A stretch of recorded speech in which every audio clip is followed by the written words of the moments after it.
Welcome to English Grammar Lessons Bisaya Edition with me, Teacher Maya, nga mahatag na po ninyo og short quiz with answers and explanation.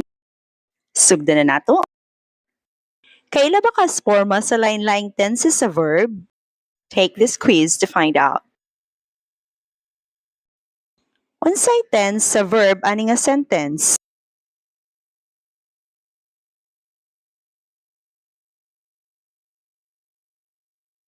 Present continuous ni siya. Unsay tense sa verb ani nga sentence?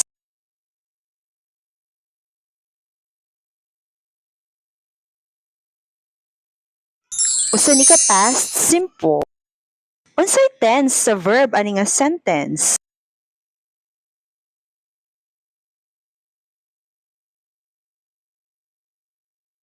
Mao ni present perfect continuous. Unsay tense ani nga verb dinhi?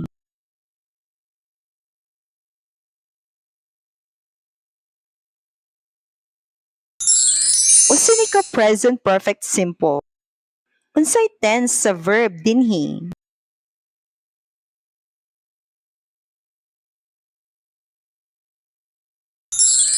Past perfect simple ni. Nganong kato ang answers? Kini ang explanations. Atong hinumduman nga ang tense sa verb nabahin sa past, present ug future. Kining tulo adunay lain-laing porma nga makategorize nato as simple, continuous or progressive ug ang perfect. Ug ang perfect tense nabahin pud ni into simple ug continuous forms. Natay gitawag nga past, simple, present, simple, future, simple. Kining simple mao ni murag apelyido nila, nagpailan ni unsa nga porma. Sa references nato sa Pilipinas, masailan ni nato as simple past, simple present ug simple future. Pero mao ra ni sila. Napoy past continuous, present continuous ug future continuous. Napoy past perfect simple, present perfect simple ug future perfect simple. Napod ay past perfect continuous, present perfect continuous, o future perfect continuous. O kining is being fixed present continuous ni nga tense sa verb, nga passive ang pagkagamit.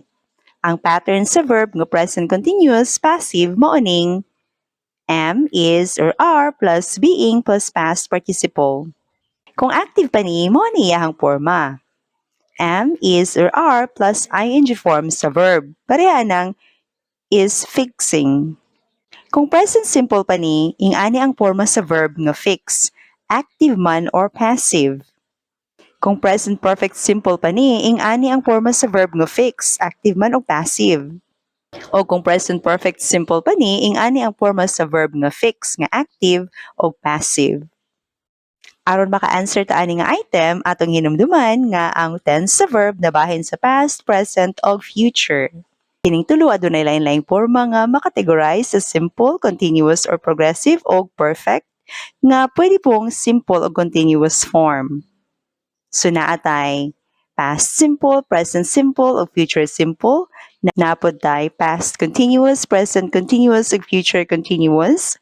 Napod tay past perfect simple, present perfect simple o future perfect simple. Napod tay past perfect continuous, present perfect continuous o future perfect continuous nga mga tenses sa verb. Ug kining was chosen nga verb dinhi, past simple ni siya. Ang porma sa past simple kung passive ang verb mao ning was or were sundan og past participle. Para ang was chosen. Kung active pa ni siya, chose ang porma sa verb. Ang past continuous form ani nga verb dinhi mao ni siya. Was being chosen kung passive, unya were choosing kung active. Kung past perfect simple pud ni siya, ingani ang iyahang porma. Had been chosen kung passive o had chosen kung active. Kung past perfect continuous pud ni siya, ingani ang iyahang porma. Had been being chosen kung passive o had been choosing kung active. Dini nga item, present perfect continuous ni ang atong verb nga gigamit. Now, atong hinumduman nga ang tense sa verb nabahin sa past, present, o future. Natay simple, continuous, o perfect tenses nga pwede pong bahinon as simple o continuous. Ito natay past, simple, present, simple, o future simple, or kanang gitawag nato og simple past, simple present, o simple future. napod ay past continuous, present continuous, o future continuous. O past perfect simple, present perfect simple, future perfect simple, o past perfect continuous, present perfect continuous, o future perfect continuous. O kining verb dinhi, present perfect continuous ang tense ani, nga active ang form. Ang forma ani magsugod sa has or have, sundan og been, dayon ang present participle or ing form sa main verb. Parehaan ang has been cleaning. Ang passive nga form niini magsugod sa has or have plus been plus being plus past participle. Parehaan ng has been being cleaned. Kung present perfect simple ang form ani, has cleaned ang active form o has been cleaned ang passive form. Kung present continuous tense pa ni, ang active form ani is cleaning o ang passive form is being cleaned. Kung present simple ra ni siya, cleans ang active form ani o is cleaned ang passive nga form. Dinhi nga item, ang answer is letter C. Now, atong hinumduman nga ang tense sa verb na bahin sa past, present, o future. O kining tulo adunay lain-laing porma, pwedeng simple, continuous, o perfect tenses nga pwede pug simple o continuous forms. So naatay past simple, present simple, o future simple, napoday past continuous, present continuous, o future continuous, napoday past perfect simple, present perfect simple, o future perfect simple, ug napoday past perfect continuous, present perfect continuous, o future perfect continuous. O kining item, present perfect simple nga passive form. Magsugod ni siya sa has or have, sundan sa been, dayon past participle. Pareha ng have been told. Ang active nga form ani magsugod sa has or have, sundan og past participle. So, mahimo siyang has told. Kung present perfect continuous pa ni siya, ang forma ani nga verb, have been being told. Kung active form, has been telling. Kung present simple pa ni siya, ang verb form ani nga passive, are told. Kung active, tells kung singular ang subject, tell kung plural ang subject. Kung present continuous pa ni siya, ang iyahang forma sa passive are being told.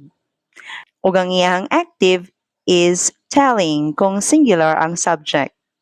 Para ani nga item atong hinumduman nga ang tense sa verb na bahin sa past, present o future. Pwedeng simple, continuous o perfect, o pwede pong simple o continuous. So natay past simple, present simple o future simple. Napotay past continuous, present continuous o future continuous. O natay past perfect simple, present perfect simple o future perfect simple.